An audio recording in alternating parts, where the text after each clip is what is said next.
Ethan Cole had been riding through the blistering Arizona desert for days, following nothing but the whisper of wind and the faint promise of a new, beginning after tragedy, burned his life apart back east.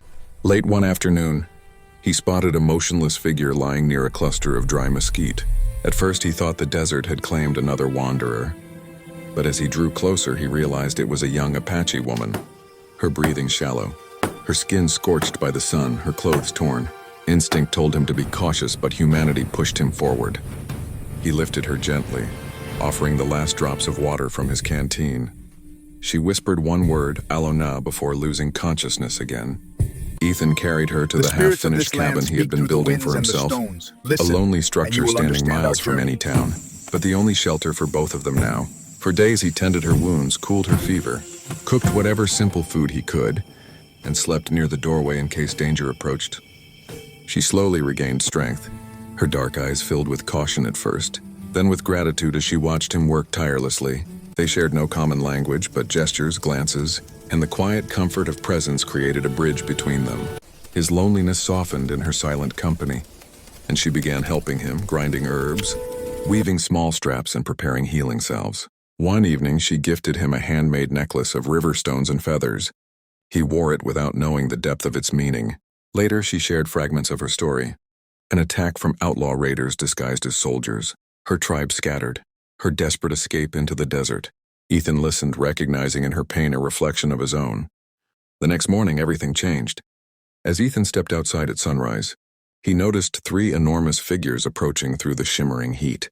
At first, he thought it was a mirage, but soon the shape solidified into towering Apache warriors, broad, painted, armed, and each standing far taller than any man Ethan had faced. Fear gripped him, yet he stepped protectively in front of the cabin. Before he could speak, Alona ran past him toward the giants, calling out with joy and relief. They embraced her fiercely, their stern faces softening. Then their intense eyes turned to Ethan, the eldest, a giant whose shadow engulfed him, studied the cabin, the fire pit, the tools, and finally the necklace around Ethan's neck.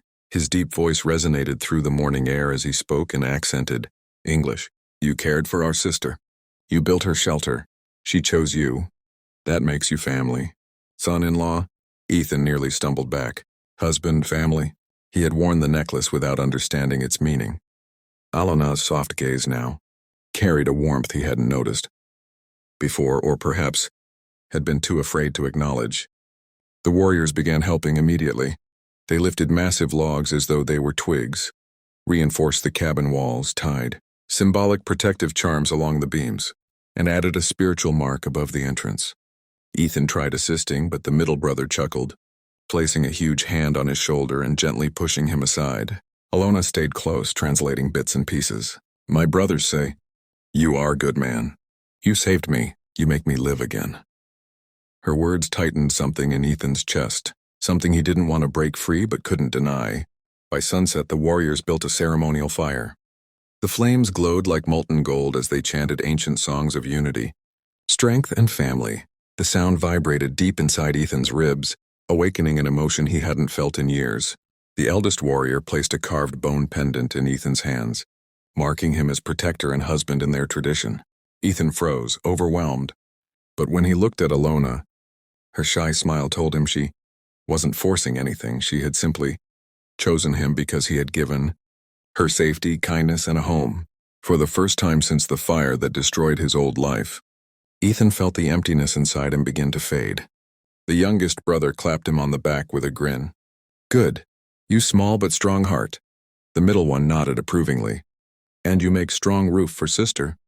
They sat around the fire, eating roasted meat and sharing stories, Alona translating the important parts. Ethan learned she was cherished among her tribe, known for courage and healing, and losing her had wounded them deeply. Saving her had healed more than one heart. When the fire dimmed and stars filled the sky like scattered diamonds, the eldest brother spoke gently. "A man is not born into a tribe. He is welcomed when he proves his heart." As Alona leaned her head against Ethan's shoulder, he felt a belonging he never imagined possible. Not to a place, but to people who saw him, valued him, and trusted him.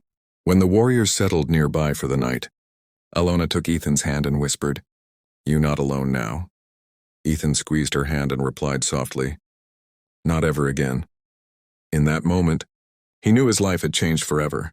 He had built a simple cabin for himself, but fate had turned it into a home, one filled with love, loyalty, and a new family forged in the heart of the desert. And if you want more powerful stories like this one, full of twists, emotion, and unforgettable characters, make sure you subscribe to the channel. Your support helps us bring more epic adventures to life and keeps these stories coming your way.